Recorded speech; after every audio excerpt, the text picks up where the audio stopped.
Bonjour à tous, ravi de vous retrouver dans Smart Job, votre rendez-vous emploi RH Management, débat, analyse, expertise et vos rubriques habituelles évidemment. Bien dans son job aujourd'hui, on parle des managers. Des managers, vous verrez évidemment, je mets des guillemets, pris en sandwich. On va en parler dans quelques instants avec Clara Lévy, dirigeante de MTH Coaching. Elle est notre invitée. Le Cercle RH est un grand entretien aujourd'hui pour mettre en valeur un métier, le métier des couvreurs zingueurs. Ils ont été honorés par l'UNESCO, on y reviendra. Un métier pénurique et qui se tourne vers de nouvelles sources, notamment de recrutement vers ces jeunes venus de l'immigration. On en parlera avec Rémi Riccoboni, il est le président de cette société. Riccoboni, il nous parlera de son métier, de sa passion et puis évidemment de ses enjeux de recrutement. Et on terminera avec Fenêtre sur l'emploi. Il y a 45 000 emplois à créer dans les bureaux d'études sur la période de 3 ans. On en parlera avec Sylvain Jules, il est délégué emploi-formation chez Numéum et porte-parole de l'OPIEC. Voilà le programme. Tout de suite, c'est bien dans son job.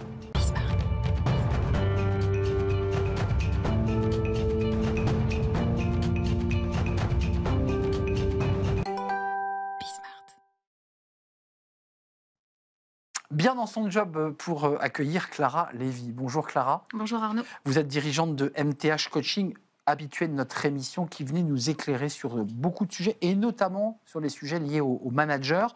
Vous avez choisi aujourd'hui de nous parler de ces managers qui seraient pris en sandwich. Vous les appelez même la génération sandwich.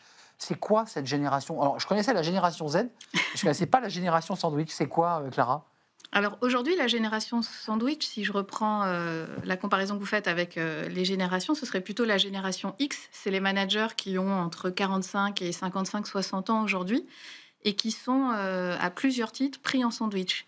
Et du coup, l'image qui me vient, c'est par exemple l'image plutôt du club sandwich où il y a plusieurs étages et plusieurs sandwichs dans un. Parce que finalement, déjà en tant que manager, ils sont en sandwich dans l'entreprise, entre la hiérarchie et les collaborateurs. Et puis, ils ont aussi de multiples sollicitations et pressions familiales. Donc, c'est une double pression pour eux. Ils sont en plus à la maison, coach souvent de leurs ados et parfois aidants ou en tout cas au minimum soutien de parents vieillissants. 62% ont un rôle intergénérationnel. J'ai Oui. plutôt l'impression que vos managers, c'est plutôt la tranche jambon entre l'œuf et la tomate. C'est un peu ça. Il est coincé Oui. entre plein de situations à la fois perso et pro complexes à gérer. C'est ça le sujet. C'est ça en fait, c'est qu'il est pris un peu partout, aussi bien dans la pression de la sphère familiale que de la sphère professionnelle. Il y a la pression business.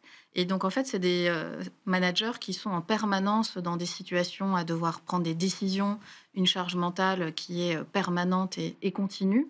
Et en même temps, cette charge, elle est assez invisible parce que à partir du moment où on parle de leur rôle d'aidant, qui est un de leurs rôles, mais pas le seul, il y a plus de la moitié des personnes déjà qui ne se reconnaissent pas comme aidants.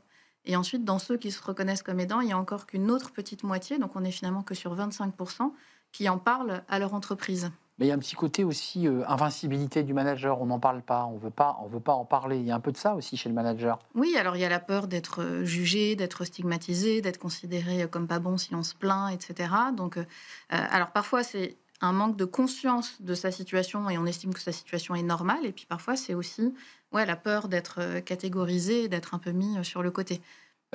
Donc, ils ont à la fois des complexités personnelles, professionnelles. Ils sont parfois soumis à ces enjeux d'aidants. Et est-ce qu'ils sont bien accompagnés, ces managers? Puisqu'il y a quand même les services RH qui sont censés aussi pouvoir aussi leur proposer des outils, peut-être, non? En tout cas, ils sont 38% à considérer être mal accompagnés. Non, ils sont seulement 38% à considérer être accompagnés. Donc ça veut dire qu'il y en a quand même une Donc la grande majorité partie. a l'impression de ne pas La l'être. majorité a l'impression de ne pas l'être, pardon.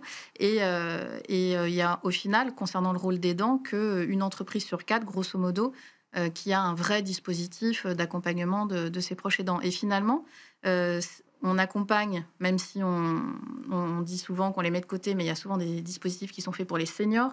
Il y en a qui sont faits pour les plus jeunes générations, avec l'accompagnement des jeunes parents. Ni l'un ni l'autre. Et finalement, entre les deux, il ne se passe pas grand-chose, alors qu'eux sont au cœur de l'entreprise, au cœur de l'organisation, évidemment au cœur du management. Et donc, les impacts, ils sont pour eux, mais ils sont aussi pour le reste des équipes et pour le reste de l'entreprise. Donc ça veut dire qu'ils ont une charge mentale, vous l'évoquiez, mais un enjeu de santé mentale et d'épuisement professionnel important. Oui, ils ont un fort enjeu d'épuisement. Donc, on est sur des sujets de RPS, risques psychosociaux, qui sont importants. Et c'est pour ça que c'est stratégique pour l'entreprise d'adresser ces sujets. C'est à la fois se rendre compétitive, mais c'est aussi, bien sûr, un enjeu social et humain important.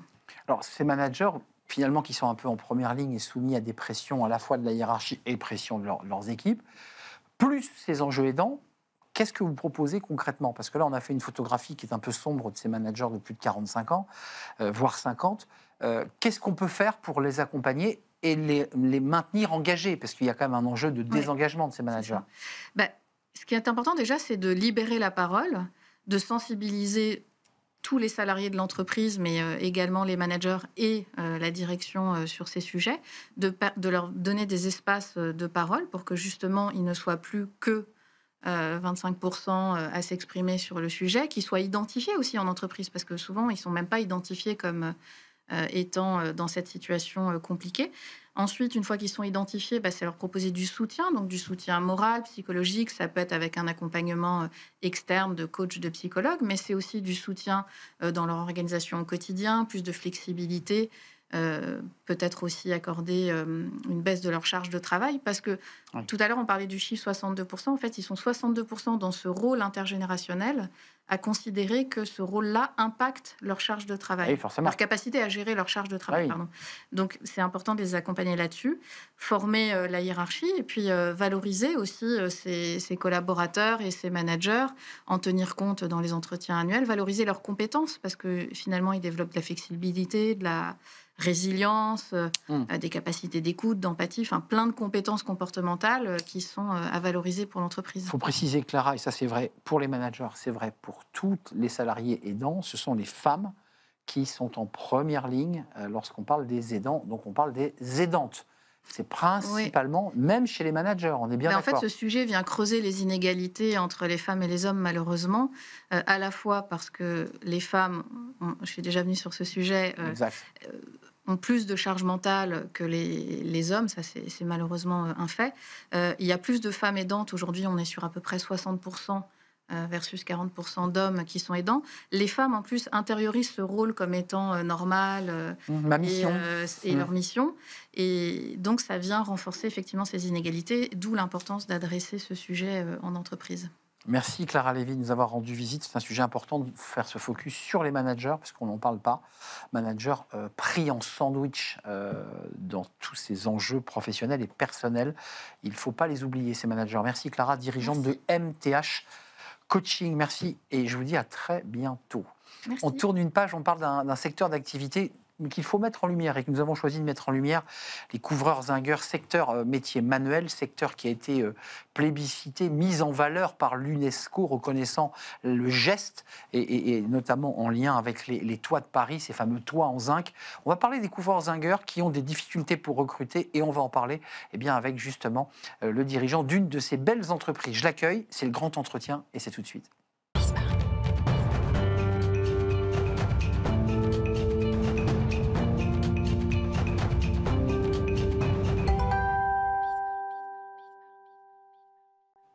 Le cercle RH pour débattre bien d'un métier et mettre en lumière un très beau métier, celui de couvreur zingueur, honoré par l'UNESCO. On va en parler dans quelques instants.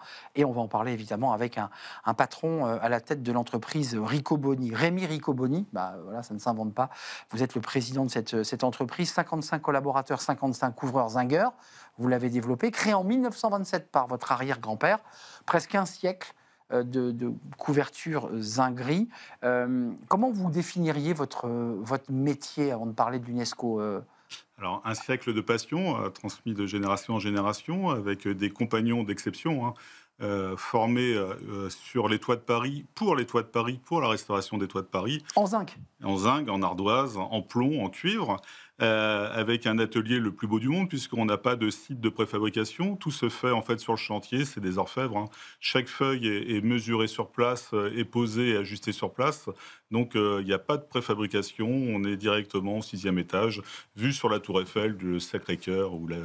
Oui, parce que vous êtes évidemment sur les toits de Paris, qui sont un peu comme ça l'image d'Épinal, quand on voit des films français où on voit les Belmondo courir sur les toits en zinc. Vous parliez du cuivre, vous travaillez le cuivre aussi. Très dur à travailler le cuivre. Matériau d'exception, matériau qui permet une longue pérennité de la toiture. matériaux très très chers, donc on en pose de moins en moins. Le zinc a pris vraiment le, Ouais. le lead sur les toits de Paris. Moins cher que le cuivre. Moins cher que le cuivre. L'UNESCO a mis en valeur, alors c'est au patrimoine, il faut le préciser, immatériel de l'UNESCO, mais c'est important.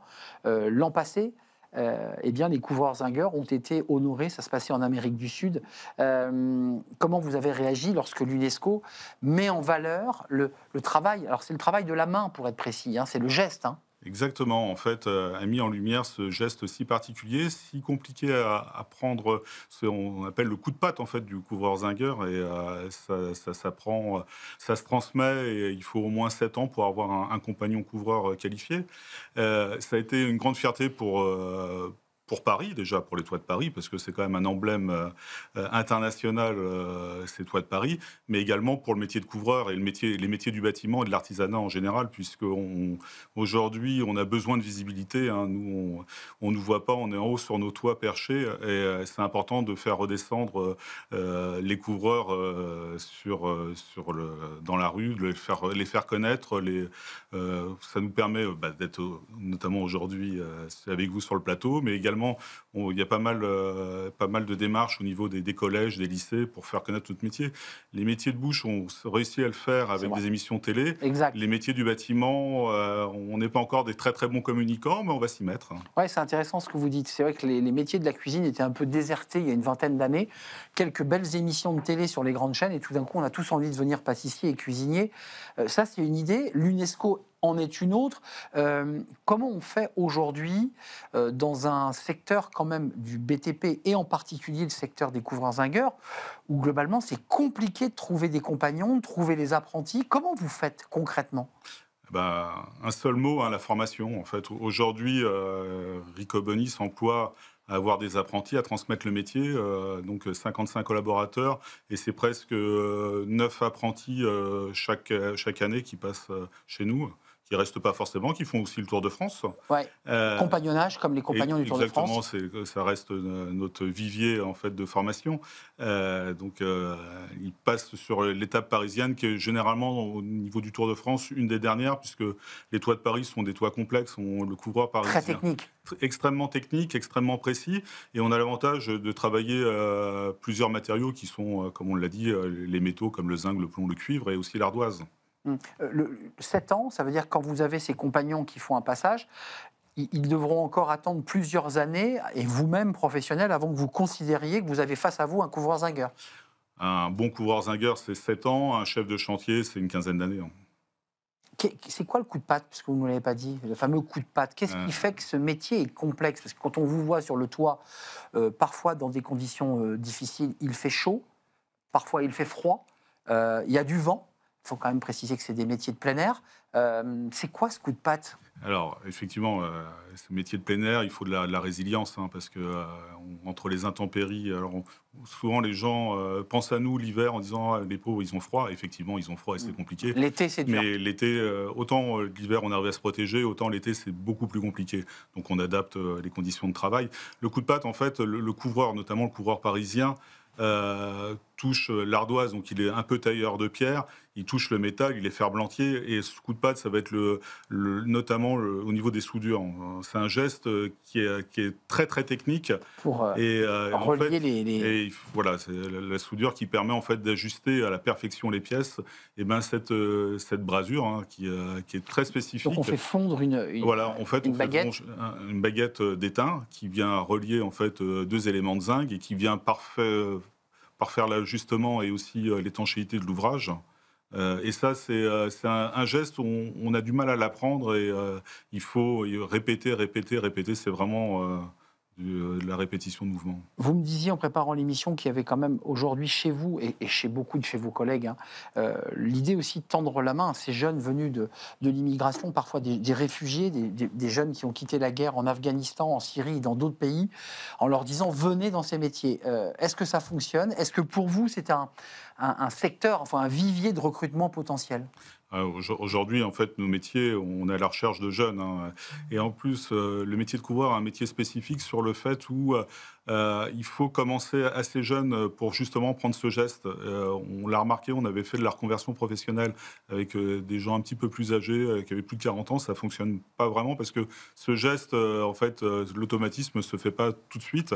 Et donc, effectivement, on avait notamment avec des jeunes Afghans qui étaient venus en situation irrégulière, qui étaient arrivés en France, qui parlaient pas français, qui n'avaient pas de métier, les faire progresser dans nos métiers du bâtiment et de la couverture. Alors, vous les avez intégrés tout en étant en situation régulière, en espérant, je précise, que grâce à ce métier, ils puissent intégrer l'entreprise en situation régulière. Ils ont intégré l'entreprise en situation régulière, et notamment avec des associations, et c'était plutôt, ça a été une bonne chose, puisque j'ai le souvenir de 2 Afghans, un qui n'est pas resté très très longtemps, mais un qui est resté 4 ans chez nous, qui a appris le français, qui a appris le début du métier de la couverture, parce qu'en 4 ans, on ne le sait pas. Il manquait 3 ans. Voilà, mais enfin, en tout cas, ça l'a intégré, c'était intéressant. Et ce qui était aussi assez sympa, c'était le partage de cette culture avec nos compagnons qui n'avaient pas l'habitude, en fait, de recevoir... Choc des cultures, rencontres, partage de culture. Et ça a été des choses assez extraordinaires sur les rencontres. Ouais. Et la fin n'est pas tragique, mais tout d'un coup, ce jeune garçon vous a quitté, nous a quitté du jour au lendemain. Du jour au lendemain. On n'a pas eu de nouvelles. On a essayé de le joindre par le téléphone portable et on a perdu son contact. On a reçu ici sur ce plateau des associations qui permettent justement à des migrants, à des personnes en situation de réfugiés, de pouvoir trouver un emploi. Est-ce que pour vous, c'est un élément? Parce que c'est compliqué en ce moment le recrutement. Enfin, je ne sais pas quel est votre développement et votre recrutement, mais j'ai l'impression que c'est compliqué. Alors, je vais être très, très clair en posant des chiffres. Aujourd'hui, il y a 55 personnes chez Ricoboni. On cherche 20 couvreurs encore. Presque la moitié de votre effectif? Exactement, on est en sous-effectif. Donc vous avez un carnet de commandes comme ça, mais pas les salariés en face? Exactement, aujourd'hui en fait c'est chouette, c'est qu'on a un carnet de commandes qu'on n'arrive pas à produire parce qu'il nous manque du monde. Ça fait du bien entendre ça. Ouais. Et c'est pour ça... Je donne un message à tous nos jeunes, n'hésitez pas. Aujourd'hui, on parle de virtuel, on parle de choses éphémères. Aujourd'hui, nos métiers de la couverture, on n'est pas dans le virtuel, on fait des choses qui vont rester... Une couverture, c'est presque un siècle, si elle est bien faite, en monument historique. Puis on est fiers de voir ce qu'on a fait. Et voilà, on passe devant, et moi je le fais avec mes enfants, je passe en disant, tiens, c'est un chantier, j'étais sur le chantier il y a 20 ans. Et ça fait du bien. Et on parle aussi d'écologie. Et je trouve que de rénover un bâtiment, il n'y a pas plus écologique. J'allais y venir. On n'a pas besoin de casser pour reconstruire. Un mot quand même, parce qu'on parle beaucoup des seniors et de la reconversion. C'est compliqué pour vous, parce que je pense qu'il faut quand même...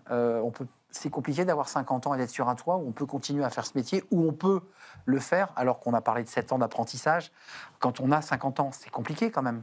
Alors, il y a tout un parcours professionnel, c'est-à-dire que quand on arrive à 50, 55 ans, alors, tout le monde n'est pas composé de la même façon. Il y a des gens qui sont très, très physiques et qui peuvent exercer le métier jusqu'à 60 ans sans problème. D'autres, à 50 ans, ça devient plus compliqué, mais on a de la chance. C'est comme dans une équipe de rugby, en fait. Une équipe en couverture, il y a de la place pour tout le monde. C'est-à-dire que, généralement, le plus ancien, c'est celui qui va se déplacer le moins, qui va rester à la plieuse parisienne, en poste fixe. En pliant le zinc. Et en pliant le zinc. Et donc, il va distiller son savoir-faire là-dessus. Et après, sur des plus gros chantiers, ça peut être aussi un chef de chantier qui va avoir un rôle plus organisationnel, qui va être vraiment la liaison entre le bureau et le chantier. Notamment, là, on a l'exemple de Denis qui a 56 ans et qui est monté au bureau après toute une carrière en couverture parce qu'il avait quelques problèmes physiques. Donc, il va dispatcher les clients, gérer l'organisation des chantiers, enfin, ce qu'il a toujours fait, mais qu'il fait du bureau, là. Oui, qui fait non, parce qu'il est au bureau, mais il passe également régulièrement, tous les jours sur les chantiers. Il vérifie les chantiers. Et ça permet aussi pour l'entreprise d'avoir une qualité homogène suivant les équipes, c'est-à-dire qu'il transmet les astuces en disant tiens, tu devrais faire comme ça, tu devrais. Et ce qui permet de signer des chantiers très homogènes. C'est pas un homme devant l'ordi, c'est un homme qui harmonise en fait la qualité. Juste faites-nous rêver avant de partir, parce que vous nous dites, je lance un appel à tous ces jeunes. Il n'y a pas que le virtuel dans la vie, il peut y avoir aussi très beaux métiers manuels. C'en est un. C'est quoi les chantiers les plus dingues que vous ayez fait? On a parlé du Cuivre, vous avez fait Notre-Dame peut-être, ou des grands bâtiments historiques? Oui, on a refait notamment la couverture du Bon Marché à Rue-de-Sèvres, qui était une couverture avec beaucoup d'ouvrages. Là récemment, on a refait une couverture Place Vendôme, on a travaillé sur Versailles. Versailles? Oui. Donc ça veut dire, et ça c'est des chantiers qui vous occupent combien de temps? Parce que c'est pas des chantiers qui durent 2 jours. Non, mais en fait, c'est sectorisé, c'est morcelé, donc on s'occupe que d'un petit morceau. Et à côté, vous avez un autre. Exact. Quoi, en fonction des compétences, en fonction du marché public qui a été passé? En fonction du marché public, ouais. Oui, d'accord. Donc c'est compliqué. Là, on le redit, vous avez 20 collaborateurs, équipiers, compagnons, vous les appelez les compagnons. Compagnon, ouais. Comment vous allez faire là, très concrètement? Là, vous quittez le studio, comment vous faites? Eh ben, on bataille tous les jours à aller voir des foyers de jeunes. Alors, foyers, ça va être des jeunes sortis après Jeunes bac, travailleurs. jeunes travailleurs. Ça peut être aussi des étudiants qui se perdent un peu dans les études. En fait, on se rend compte. On a quelques-uns comme ça qui ont fait des études de journalisme et qui se sont dit, bah tiens, finalement, Comme quoi c'est pas mon truc. Et moi, je veux, c'est un peu profiter du plein air. Je veux un peu profiter de ça. Et n'oublions pas, hein, le bâtiment est un ascenseur social extraordinaire. Hein. C'est nous dans l'entreprise, tous les cadres, y compris moi-même, on sort du chantier. Hein. C'est-à-dire que terrain. on est venu de la base et suivant nos volontés, suivant nos compétences, suivant nos appétences, on peut progresser et au niveau de rémunération très très intéressante. Ouais. Et je précise que vous avez fait grossir l'entreprise, hein, parce qu'en 1927, votre arrière-grand-père avait, je crois, 3 compagnons. Exactement. Et aujourd'hui, vous êtes à 55 et vous visez les 70 puisque le carnet de commande ne désemplit pas. Là, le plan de charge, et vous êtes en train de le faire progresser, ou au moment où on se parle, il y en a vraiment 20 à trouver? En ce moment, il nous en faut 20 parce qu'en fait, on recule les chantiers ou on les refuse. Donc, il nous en faut 20. Et mon objectif d'ici 5 ans, c'est de faire passer Riccoboni sur la barre de 100 personnes. Ouais. 100 personnes, ça veut dire que c'est une grosse entreprise de couverture Zingri, là. Oui. En moyenne, ce sont des artisans avec 3 ou 4 Exactement. compagnons. À 100, vous faites partie des leaders. Exactement, c'est le but. D'accord. Donc il y a des ambitions chez Rémi Riccoboni. En tout cas, merci d'être venu nous rendre visite. Je crois que le message est passé, l'appel est lancé pour tous ceux qui, jeunes et un peu moins jeunes, qui ont envie de se lancer dans un très beau métier de niche, parce que les toits parisiens, c'est très particulier. Hein. C'est pas la toiture Redland, hein, on est d'accord. C'est pas du tout pareil. C'est pas l'orfèvrerie. vous êtes les orfèvres, vous êtes les quartiers de la couverture Zingri. Merci en tout cas à vous, Rémi Riccoboni, président de Riccoboni. 20 postes à pourvoir chez lui, avec de la formation, de l'accompagnement, parce qu'évidemment, il faut se former à ce très beau métier, puis l'UNESCO qui vous a rendu hommage à travers ce choix du métier. Merci à vous. Merci. Merci de nous avoir rendu visite. On tourne une page et j'accueille mon invité, c'est Fenêtres sur l'emploi, évidemment.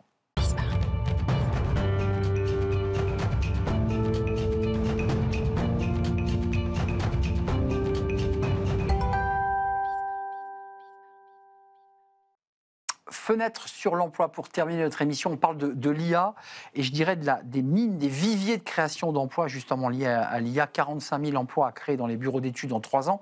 Ça, c'est une étude qui est passionnante, on va la commenter, portée par l'OPIEC, représentée ici par Sylvain Juillès. Bonjour Sylvain. Bonjour. Délégué emploi formation, alors c'est compliqué, Numéus, mais vous êtes le porte-parole de l'OPIEC, donc ce sont des organisations professionnelles, et vous portez là, et vous avez devant vous cette étude qui est très intéressante, qui évoque la possibilité de créer 45 000 emplois dans des bureaux d'études, alors c'est là où ça devient passionnant, des bureaux d'études qui utilisent quand même largement la 3D, le numérique et l'IA. Oui, absolument. Nos entreprises sont orientées innovation parce qu'elles ont une posture client, elles opèrent dans la prestation intellectuelle auprès de nos clients. Et effectivement, d'ici 2028, on a estimé que nos entreprises allaient créer 45 000 emplois nets sur le seul segment de l'IA.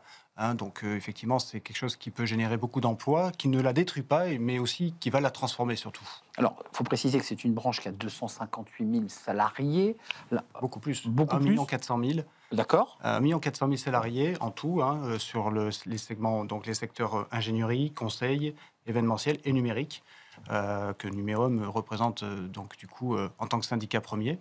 Ça veut dire quoi? C'est des nouveaux métiers qui vont émerger à travers les 45 000 emplois? C'est des métiers de... Des métiers qui sont des créateurs de valeur, par exemple l'ingénieur IA, le data scientist, le chef de projet IA. Eux vont avoir une forte croissance, ils l'ont déjà cette forte croissance pour installer une stratégie au sein des organisations et dans les secteurs, dans les missions clients.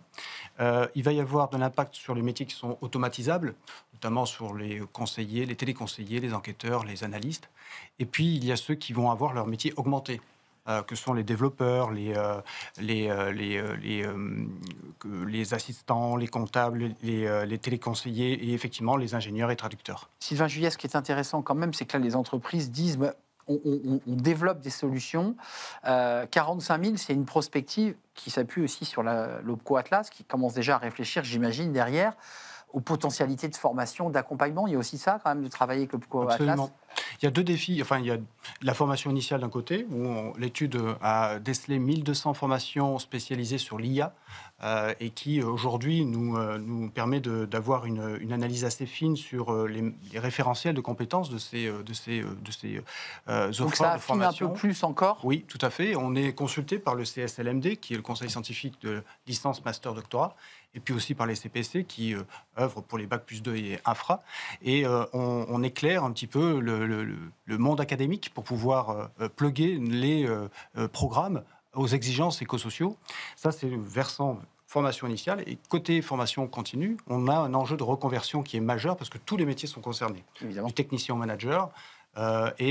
L'idée, si vous voulez, c'est d'abord acculturer, faire adopter par la ligne managériale, par les TPE-PME. L'appropriation. L'appropriation, absolument. Et ça passe par de la formation à différents niveaux.